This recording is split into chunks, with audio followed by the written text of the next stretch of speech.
নমস্কার বন্ধুরা, welcome to নব কিচেন। বন্ধুরা, আজকে বাড়িতে বোয়াল মাছ আনা হয়েছে, দেখুন। আর এই মাছগুলোকে আমি ভালো করে ধুয়ে লবণ হলুদ মাখিয়ে নিয়েছি। এবার এগুলোকে ফ্রাই করব। বোয়াল মাছ খেতে কে কে ভালোবাসেন আমাকে কমেন্টে জানান। তবে একটা সাবধানতা আছে, এই বোয়াল মাছ কিন্তু খুব ফুটে। দেখবেন যে সমস্ত মাছের আঁশ নেই সেই মাছগুলো খুব ফুটে।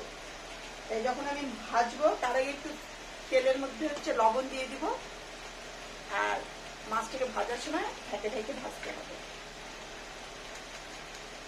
তেল গরম হয়ে গেছে, এর মধ্যে আমি সামান্য পরিমাণ লবণ দিয়ে দিচ্ছি যাতে মাছটা কম ফুটে। লবণ দিয়ে দিচ্ছি।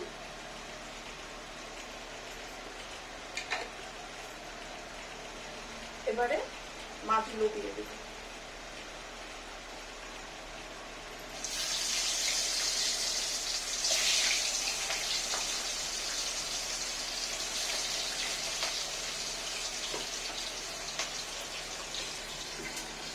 ঢাকনা দিয়ে দিলাম, মাছগুলো ভাজা হবে আস্তে আস্তে।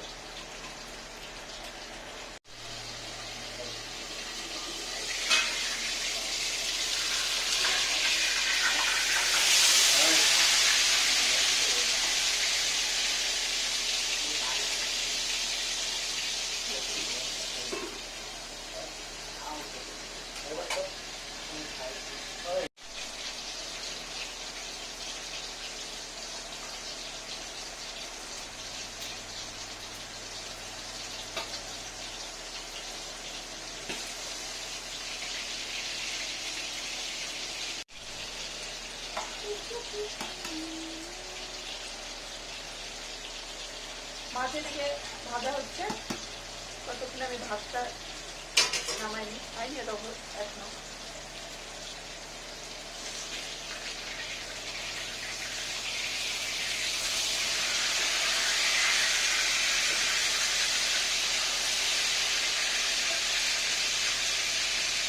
যখন তেলটা গরম হলে দেখলেন আমরা লবণ দেওয়াতে বোয়াল মাছ একটুও ফুটলো না। তাই এই টিপসটা একটু মনে রাখবেন, যে কোনো জিনিস যেটা ভাজার সময় ফুটছে সেই সময় তেলটা গরম তেলের মধ্যে যদি সামান্য পরিমাণ লবণ দিয়ে দেয় দেখবে ফুটছে না।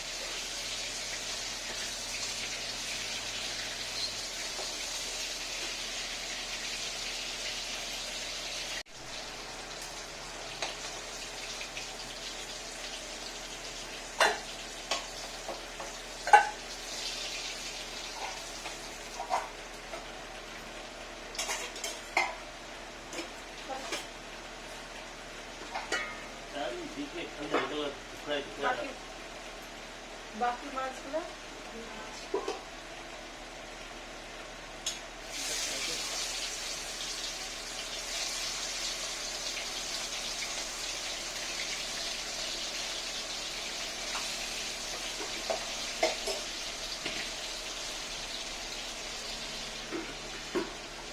এভাবে করে একে একে আমি সব মাছগুলো। মাছ আমার সব ভাজা হয়ে গেছে। এবারে আমি ওই তেলের মধ্যেই এভাবে করে আলু কেটে রাখছি, এই আলুগুলো ভেজে নেব। দেখুন,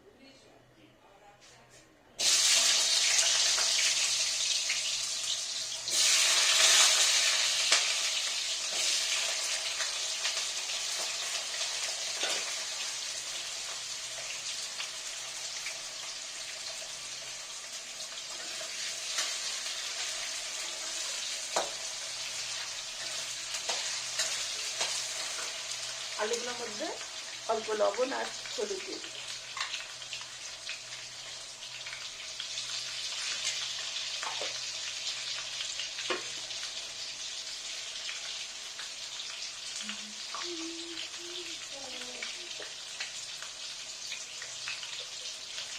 সামান্য হলুদ,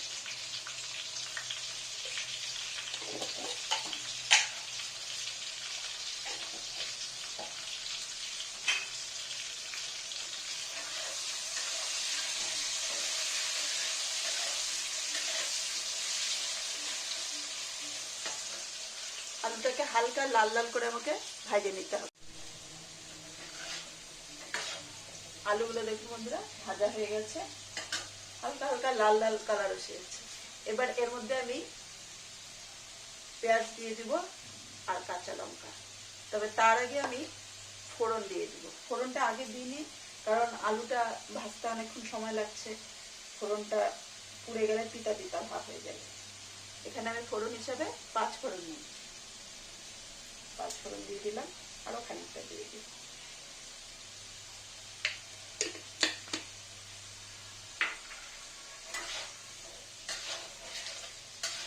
ফোড়নটা হালকা ভাজা হয়ে গেলে এবারে এর মধ্যে আমি এই কাঁচা লঙ্কা আর পেঁয়াজটা দিয়ে দিই।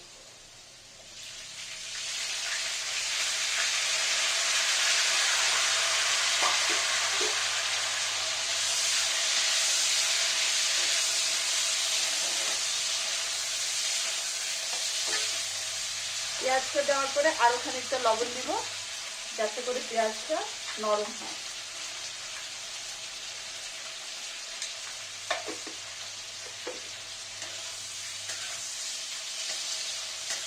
পেঁয়াজটা দিয়ে দিব, পেঁয়াজটা দিয়ে দিলাম।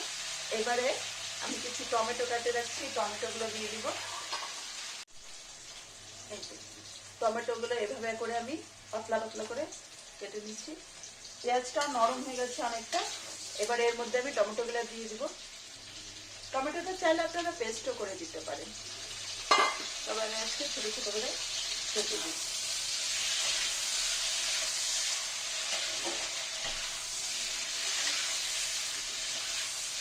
অনেকক্ষণ এভাবে করে ঢেকে রাখবো।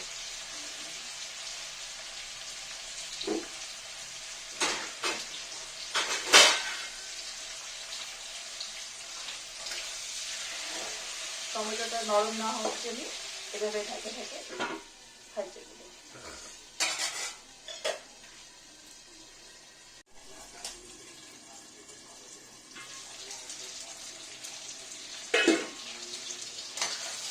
দেখুন বন্ধুরা, টমেটোটা অনেকটাই নরম হয়ে গেছে।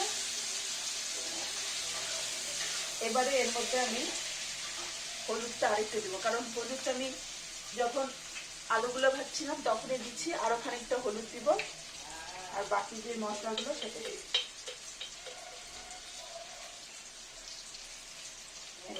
হলুদ দিয়ে দিলাম। এবার লঙ্কার গুঁড়া আর জিরার গুঁড়াটা দিয়ে দিলাম।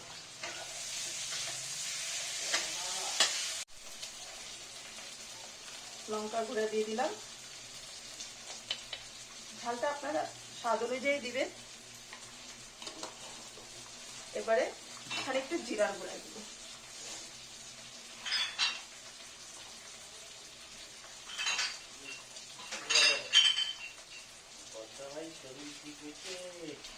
এবারে আমি জিরার গুঁড়া দিব।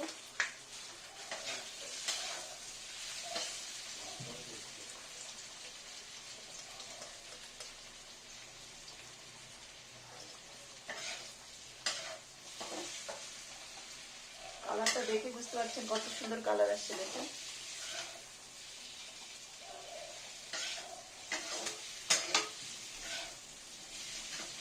বোয়াল মাছ তো অনেকে অনেক রকম ভাবে খেয়েছেন, এভাবে করে রান্না করে দেখবেন, খেতে খুব ভালো লাগবে।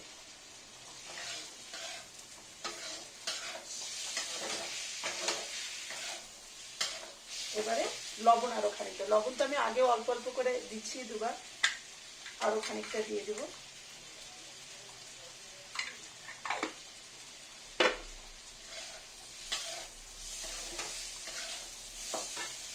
মশলা কষতে কষতে ভাতও প্রায় হয়ে আসছে। আপনারা ঠিক এরকম ভাবে বোয়াল মাছ রান্না করেন আমাকে একটু কমেন্টে জানান, যাতে নতুন কোনো রেসিপি আমিও শিখতে পারি।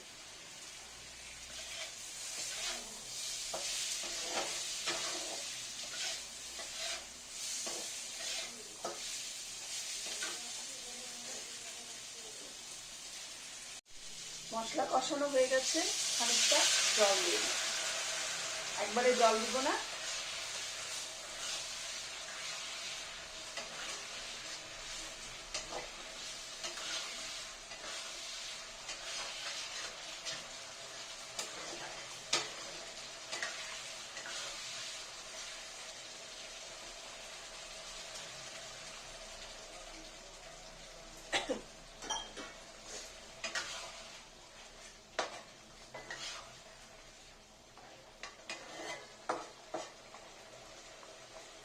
খানিকক্ষণ ঢেকে রেখে দেব।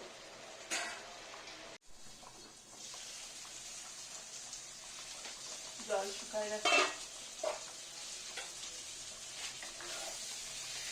মশলা পুরো কষা হয়ে গেছে। এবারে এর মধ্যে আমি ঝোলের জন্য জল দিয়ে দিই।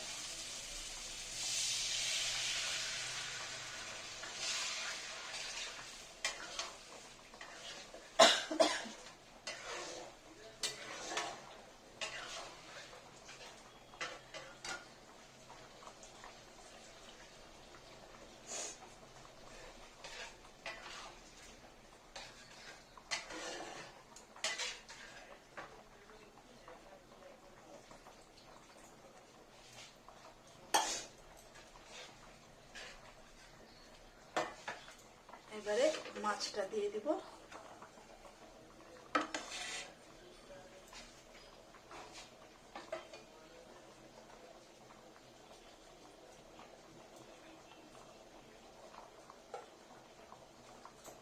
মাছ দিয়ে দিলাম, কিছুক্ষণ ফুটতে দিব।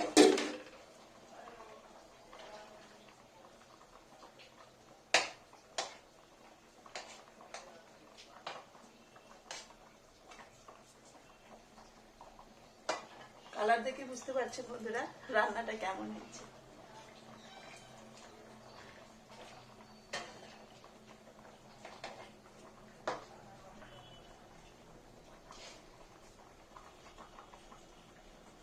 কিছুক্ষণ ফুটে গেলে এর মধ্যে আমি সামান্য ধনিয়া পাতা দিয়ে দিব। ঝোল দেখছেন টকবক করে ফুটছে, সামান্য ধনিয়া পাতা দিয়ে দিলাম, ব্যাস ঝোল রেডি। তো বন্ধুরা কেমন লাগলো এই বোয়াল মাছের রেসিপি আমাকে আমার কমেন্টে জানান। যদি ভালো লেগে থাকে তো চ্যানেলটিকে সাবস্ক্রাইব করুন, লাইক করুন আর শেয়ার অবশ্যই করবেন, যাতে করে নতুন নতুন ভিডিও এবং আমার লাইভগুলো খুব তাড়াতাড়ি আপনাদের কাছে পৌঁছে যায়।